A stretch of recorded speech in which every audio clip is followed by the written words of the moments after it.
Hey guys, Bull here. I'm extremely tired.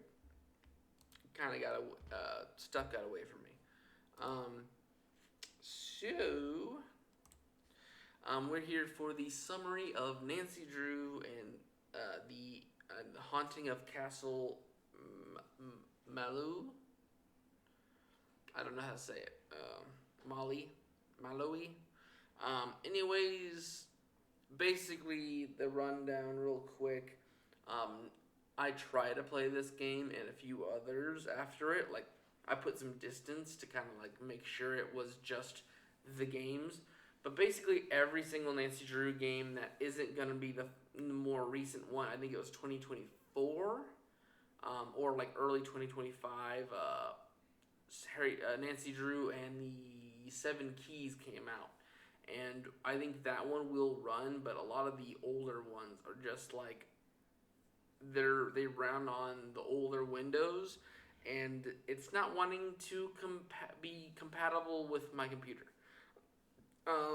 So from now on, until I can figure out some workaround, and I've tried workarounds when it was installed, um, we'll be doing some summaries through the mysteries until the seven keys.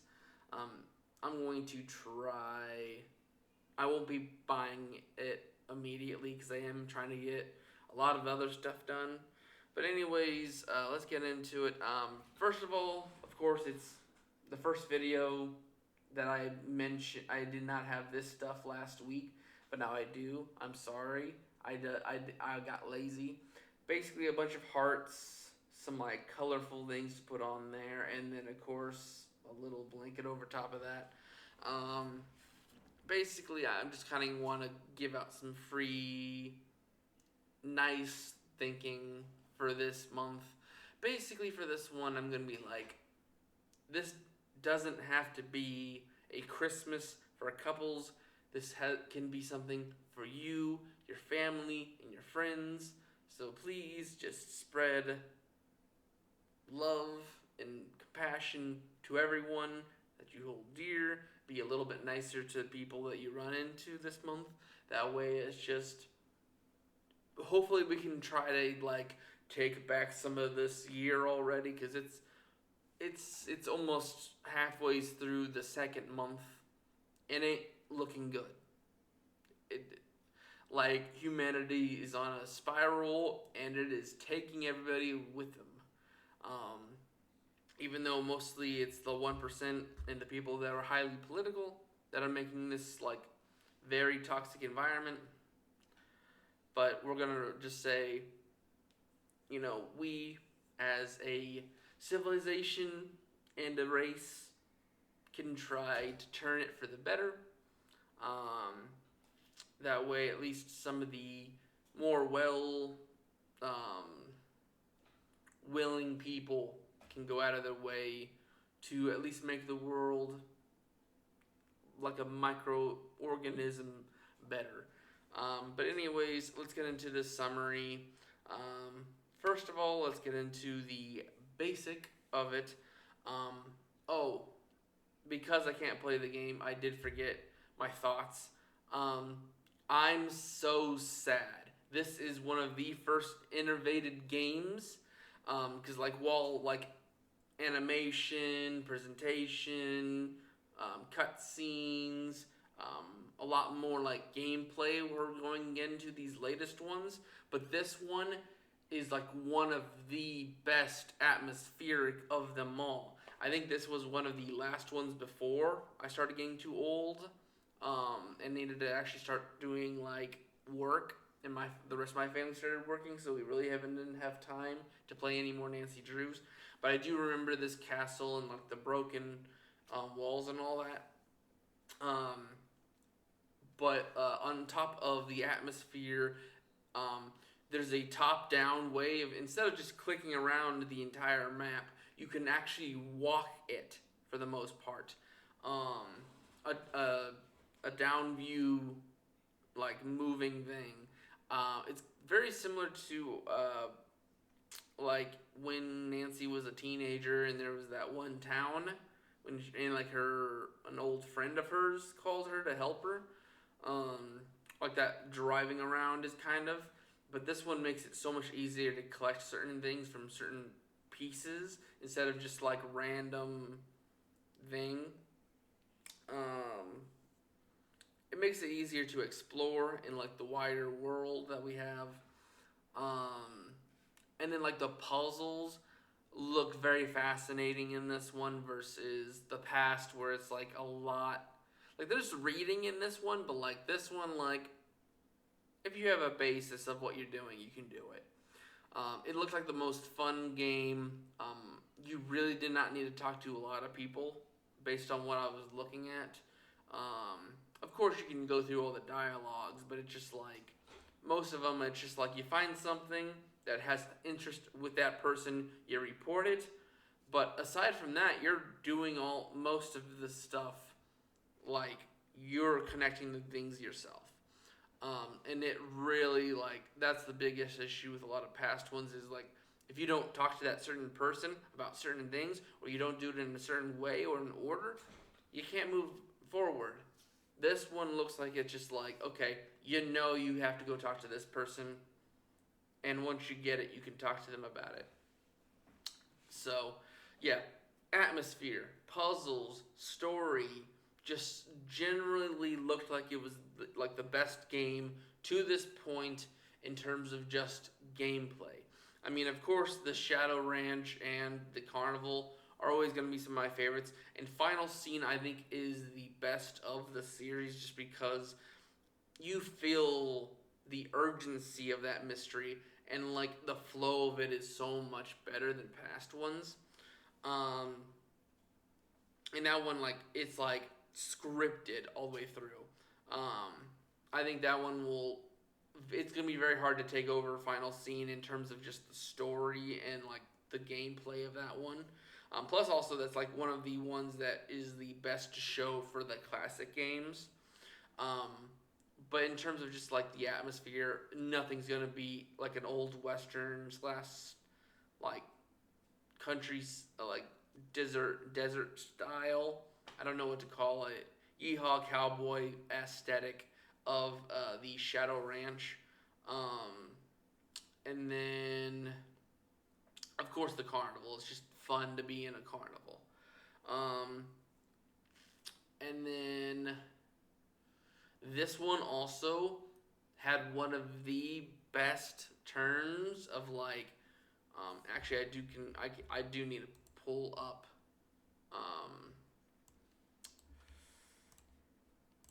the past games. Basically, this one has a banshee for like the monster or like the big issue of the game. And the past one, it's like someone killed someone. Um, the other one, another murderer. Someone's taking stuff. Someone's trying to find a treasure that was hidden. Someone kidnapped my friend and is hiding them to avoid the demolition of a theater. Um, Stealing from like a museum, archaeology kind of museum. Ghost dogs. Just that one isn't like it's cool to look at them, but like the ghost dogs were very like yeah that's gonna happen. The carousel is just like a carnival going wrong, getting tampered with. Same thing with the killer whale. I mean, it's still scary to deal with a killer whale. It's even though it's cute in a lot of media, those things are worse. Like they're not gonna like. I think they do good by killing the one annoyance of the ocean and the dolphin, but mm mm. Shadow Ranch, of course, just aesthetically is good, but in terms of like just seeing a glowing horse, I mean it's cool, but it's very similar to the ghost dogs. You know it's getting tampered with. It's a normal horse. Um, Curse of the Blackmore Manor. Um, it was just kind of like cult behavior. I think was the biggest thing. Like you can see eyes, but it was like very quickly you saw later in the thing. Yeah, there's a lot of props around it. The old clock, that's the one I was talking about, like how the top down moving mechanic goes. Um, that was just someone's like stealing, sabotaging. Um, Blue Moon, murder mystery on a train. Adventure Time took from this, um, or like kidnapping. Danger by Design. This was just death threats, I think, and like stealing. Basic like it seems like the big thing for Nancy is someone makes a like whole like scam or like kidnapping or someone. It's very detective basic. Um, I think Capu is the return to like the creatures. So it's basically see Ghost Dogs, Shadow Ranch. Um, Capu was supposed to be kind of like a Bigfoot kind of esque character, um, but it turned out just to be someone messing with stuff to kind of like very Scooby Doo, trying to scare you off to get stuff.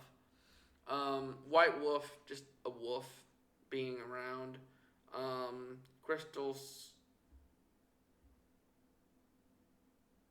Did I do the Crystal Skull? Did I skip that one by accident?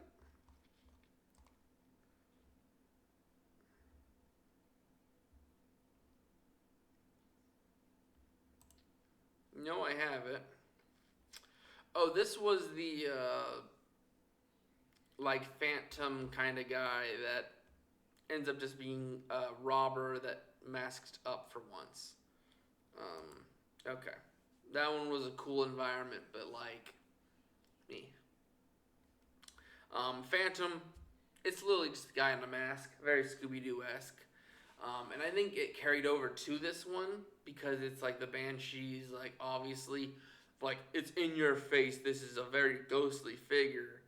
Um, but I think this is way more Scooby Doo esque than the Phantom because it's like they pull some BS out of their butts to like explain it.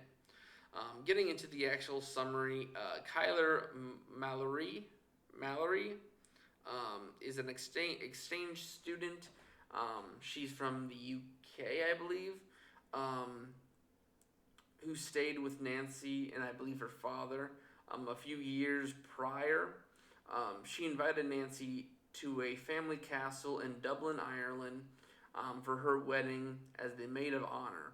For once, everything has been going okay until finally, while approaching the castle, a ghost banshee appears, scaring Nancy off the road. Like car accident happens. Um, when she arrives to the castle, she's almost turned away by the caretaker, um, Doland, I think is what it's called. It's like not Doland, but like you're supposed to like put D and O together, I believe. Dolan. Um, After getting through thanks to Kyler, her fiance Matt has been missing for a few days, um, and is only a few days before the wedding, so it's kind of like a scramble to find him. Matt's best friend Kit thinks he got cold feet, either thinking marriage is a little too soon or that they talked and they think Matt may have thought Kyler was a little much for him. Um, so maybe going into marriage with her wouldn't be the best idea for him. Um, a handful is what they meant called. After printing the program for the wedding, we see Alan Payne instead of Kit as the best man. He ended up leaving after Matt went missing. Um, it seems like the best and the maid and the male.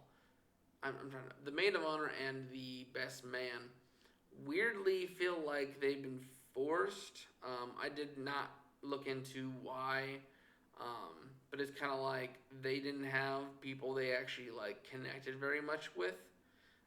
Very simple connections to make them these high roles instead of literally your best friends. Um, I mean, I guess Nancy did give her, a home to stay at. So I guess that you would be grateful. Um, but yeah, he left after Matt going missing. We find Matt's glasses. He may have been kidnapped. Well, after all these puzzles and chats, it turns out that the Banshee is known as Fiona, the daughter of Brendan Mallow, basically the castle's owner and an ancestor slash like connection to Kyler. Um, let's see here. Um, Brendan has been like at the like when he was alive, he was a at a research like he made his own research site in a bog. One day, him and his wife died to an explosion, and people just kind of thought their daughter Fiona had passed away as well, marked as dead. But it ended up being that she was taken in by a hermit of the bog, and she grew up like kind of neglected. I mean, I think she was fine for the most part, but it's just kind of like she wasn't really put with society. She grew up just with that hermit and then eventually on her own. Kind of weird no one actually ended up like running into that cabin. Um, but let's see here. So yeah, like her basic education was kind of lacking. Um, we do learn that the noises that were being made were from a jetpack used by Fiona. We do find one for Nancy. Um, and this was developed by Brendan. Also, there is a siren that was going off as well to add to the noise, and it turns out that it is Matt who has been like stuck in that research site made by Brendan. Um, sounds like she ran into him, got him pushed down there, and like feeds him, kind of like a pet. Um, and then let's see here. After they send off a rocket, Matt and Nancy are rescued by Kyler and Kit. Um, through this dilemma, Matt and Kyler kind of like have more of a appreciation for one another. Kind of like they knew how much more they loved one another once the other was missing, or like the takeaway. Like Kyler gets worried because he may have actually ran away or something has happened to him, especially when the glasses getting found, and then Matt being stuck, probably malnourished for the most part, like aside from like vegetables, I think he was given. Getting locked away and thinking you're not gonna get out. Um, you think, man, not getting married is better than here. But they do end up getting married. Kit ends up running into one of like the servers, and they get along very well. Um, Dolan, he's still very superstitious. This entire thing is like he's the guy who sets you up for the Banshee, thinks all these noises are meaning of something, and he's still superstitious in the end. The jetpacks were confiscated by the military. I think the line was they couldn't comprehend the how they were made. Um, and then Fiona, she is like put in for police for what happened, but eventually they learn that she's neglected by education purposes. She gets cleaned up, starts to get like educated, and like I guess even with her age and like neglected stuff, um, she does catch on very quickly, and she's very brilliant, which is very similar to her father. Um, and then let's see here. And then we kind of get teased for these 7 ships. Um, so yeah, this was. I'm so sad that my computer didn't want to work for this one. This is one of the ones that I was the most like. I see it, I want to play it immediately, but we wanted to go in order. Um, but after this one, it was going to be a jump because I think 2 or 3 of the games are no longer on Steam. You can find their pages, but you can no longer purchase or play them off of there. Um, and then uh, it's just like this was like probably one of the most well built looking based on like I think I was watching someone who's like a pro at this. They probably ran through it so many times that they knew where everything was. Um, but in terms of like just how connective it was, it feels so much better. Um,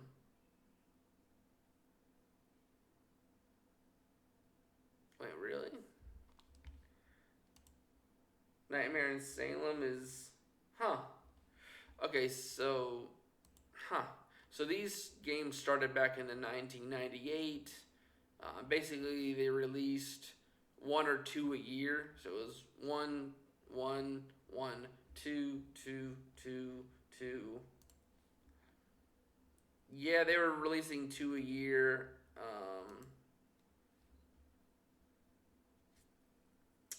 And then they had released one Sea of Darkness, and then in 2015, and then they released one more in 2019, and then it was another long break for Mystery of the Seven Keys in 2024.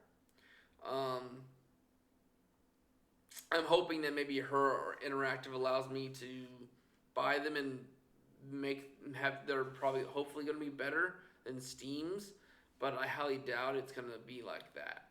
Because beside this game, um, the Twister, Trail of the Twister sounds good. Shadow of the Water's Edge sounds cool. The Captive Curse kind of reminds me of early games like the Medallions. Um, a Mummy one with Tomb of the Lost Queen. Queen of uh, Thornton Hall looks pretty cool. Um, and then, of course, Midnight in Salem. That's just like historically sounding cool. Um, but anyways, yeah, I'm just sad that for now we can't play these games. And this one just sounded like it was an upgrade in quality versus the rest. Um, but hopefully, here soon we can figure out what to do. Um, but I'll see you guys in the next one. Bye bye.